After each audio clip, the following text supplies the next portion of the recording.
Hello everyone, welcome to the next episode. In the last episode, we did some exploring around Atlantis and got, I believe it was at least 2 jiggies, because we saved Crispy B. Bacon as he took pictures and also helped free Jolly's partner from a giant fish.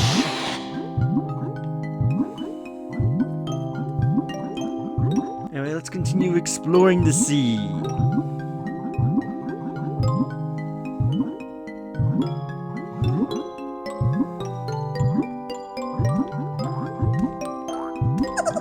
Here. You can hear a lobo. Right here.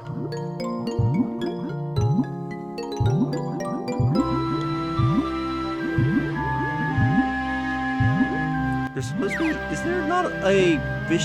There we are. Now, supposedly, if I'm not mistaken, apparently these fish are randomized with what items they have in them. But anyway, speak to Wumba. Yes, we'll toss it in.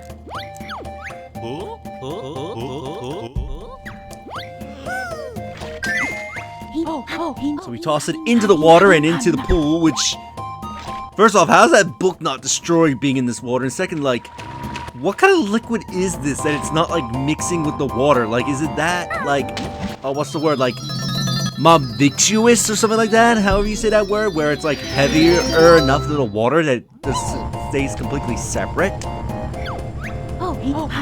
Anyway, we become a submarine.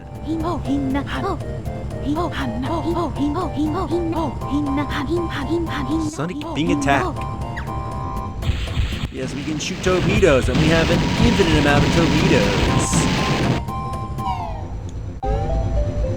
This will allow us to do pretty much, you can do pretty much everything as the sub in this level for the most part. The only thing you can't do is like the holographic fish, the hollow fish and stuff like that. But yeah, you get infinite torpedo.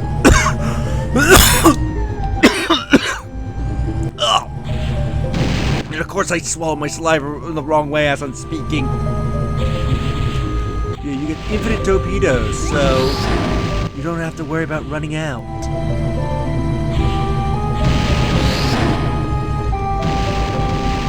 Let me see, which way should we?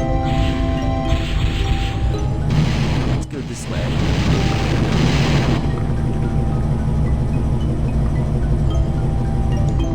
Now, you see this guy. You activate your sonic ping, it will somehow freeze the giant octopus, so that way you can get by. We found a sunken ship. And I miss horribly. Unfortunately, I don't think the torpedoes are affected by the homing eggs cheat, because they're technically not eggs. Let's get this. So I believe there's things that we can do in the ship, but we need to be the bear and bird. Yeah, because there's that, but I think we can break this open to get a ginger. Yeah, we're gonna have to come back here later to open that Kazooie door.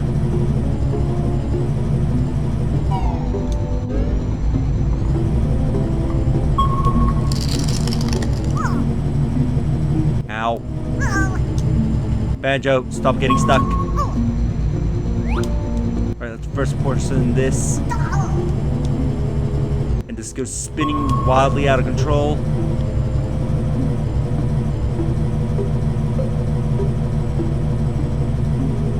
You have eggs. Welcome to Davy Jones' locker.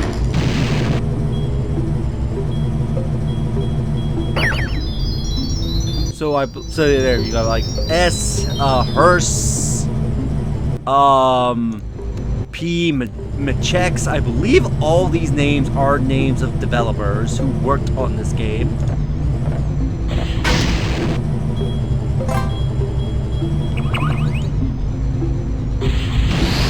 Let's see,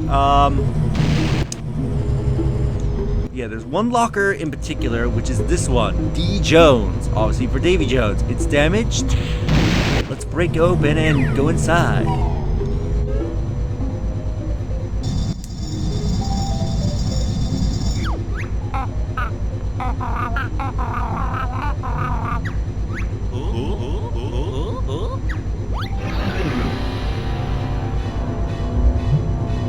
Lord Woo Fak Fak, self-important anglerfish. Intrude on Lord Woo Fak Fak while he sleeps in his appallingly cramped locker.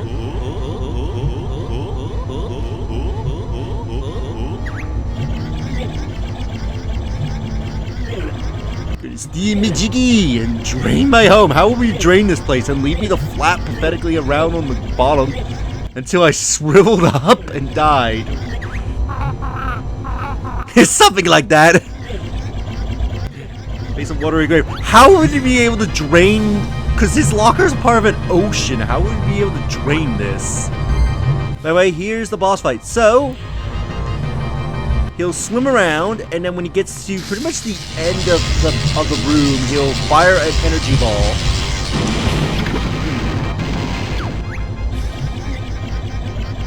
You precious boils! So yes, you need to go for the boils. However, you need to go to whatever boil is currently glowing. You cannot do them in any order you want. You have to do it in whatever order the game demands you to do. Because if you try to attack a boil when it's not glowing, it won't count for some reason.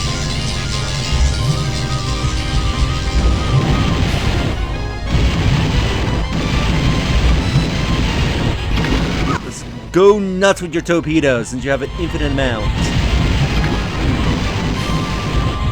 As a matter of fact, I think he's like the only boss in this entire game where you can go into the boss fight with a transformation.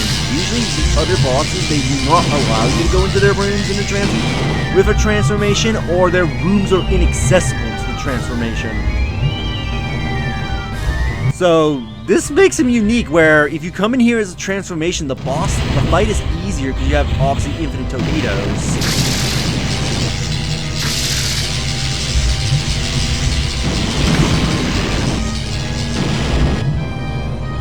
Let's go for this last boil, which should be on his left side.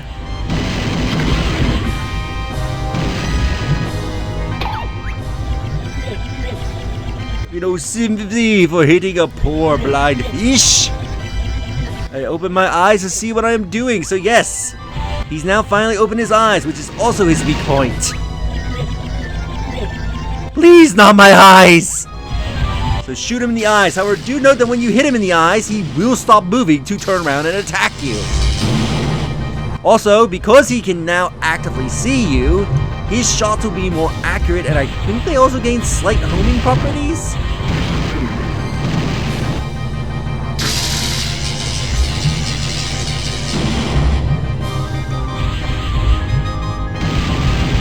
He also swims much more faster now, in case you haven't noticed.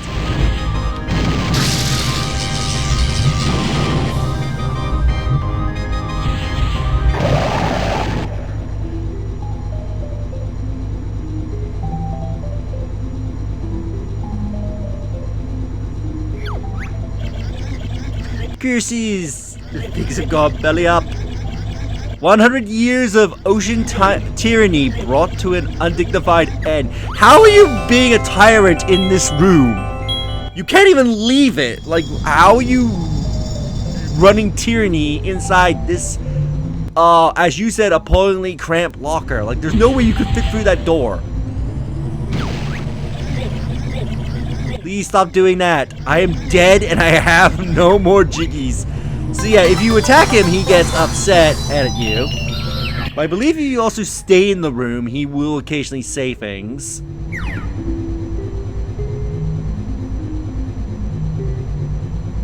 But for someone who's dead, you are very talkative.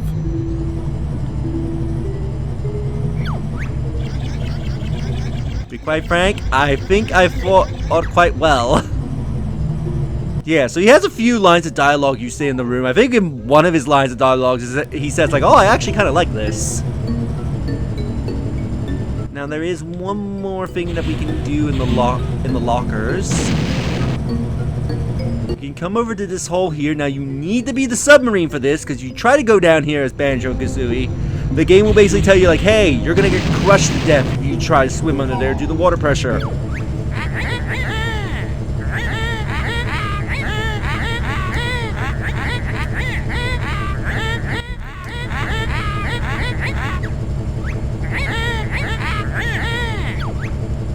Yes.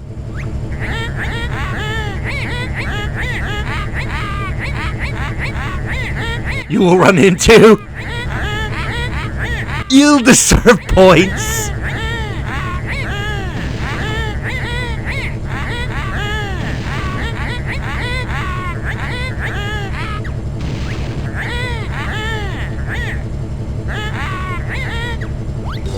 So come in here and go nuts.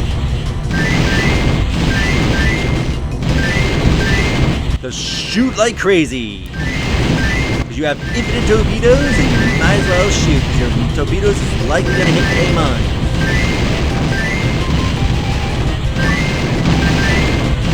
Shoot them up.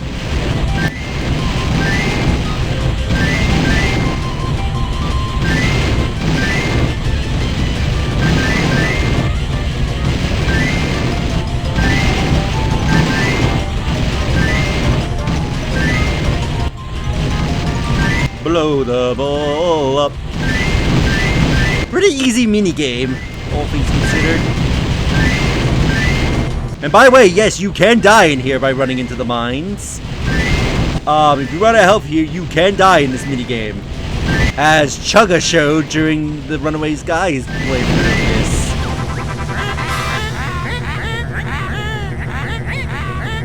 this. To win my prize.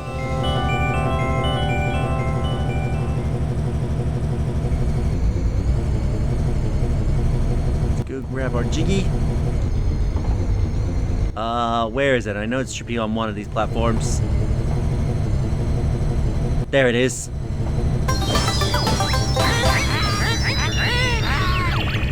No thank you.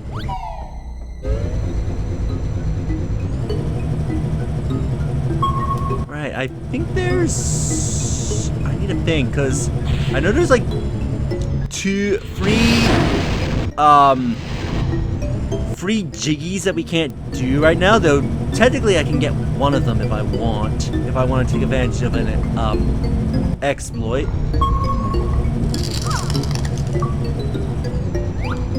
Ooh, and Karamari Bonanza. You do this by freezing all the octopuses in the game. Alright, this led back here. Oh! Wait, you have a honeycomb piece now! Is it not random per playthroughs? Is this random what you get when you load into the game? Well, seeing that that fish has a honeycomb piece, I guess we'll go transform back. And, become the Baron Bird. Oh, screw you.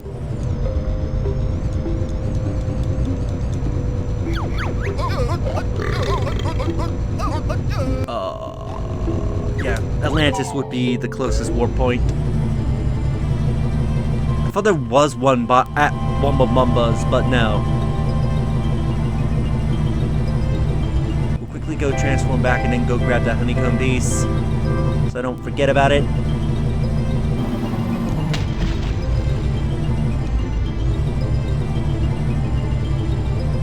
I need to check, because yeah, I forget there's what jiggies I can do right now.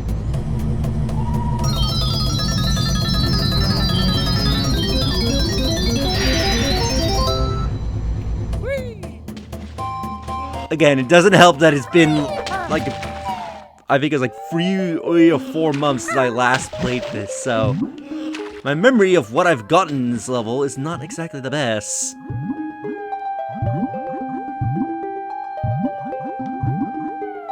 Yeah, let's go grab that honeycomb piece before I forget about it. And then we'll end the episode.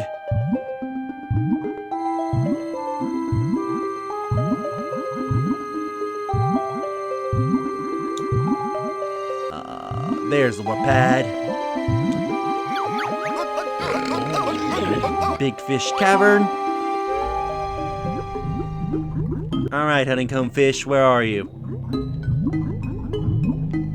There you are.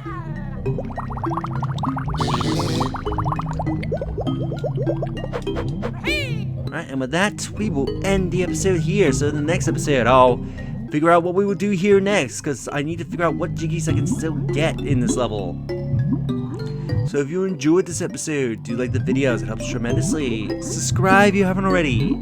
Leave a comment down below on your thoughts this episode, and share the video so that way more people can discover my content and help the channel grow. And I'll see you all in the next episode.